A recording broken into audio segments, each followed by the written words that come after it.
I hope you enjoyed Once Upon a Goat. Now, a few questions for you. Do you think this book is a fairy tale? Well, let's think about it. What makes up a fairy tale? Well, fairy tales are always going to start off with a story happening a long time ago, like a long time ago or once upon a time.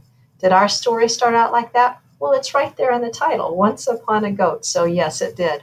Fairy tales also end with happily ever after, a happy ending. Did we have a happy ending here?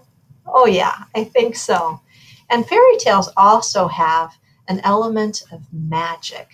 It doesn't have to be a fairy, even though fairy is in the title, fairy tales. But you could have fairy tales having elves and goblins and wizards and make believe creatures like dragons and things like that. Well, we did have a fairy in this book, so that did happen. So yes, I would say that this is a fairy tale. It's not one of the traditional ones that we're used to, but it's a new one, and I sure enjoyed it. Another question I have for you is, what did the king and the queen expect when they were asking the fairy for a child? They wanted a kid. What did they think it was going to be like? I used some of my text clues, and I know that they were saying, where shall we put it?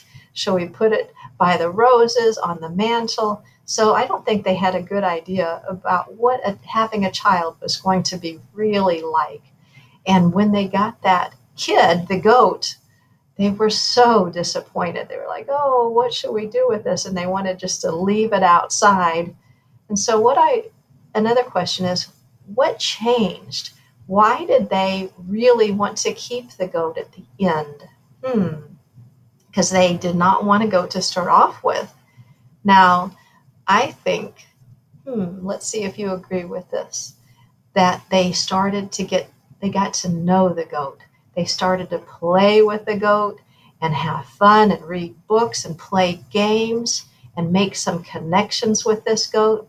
And I think that's really important. When we are playing games, when we are reading books, we are making connections.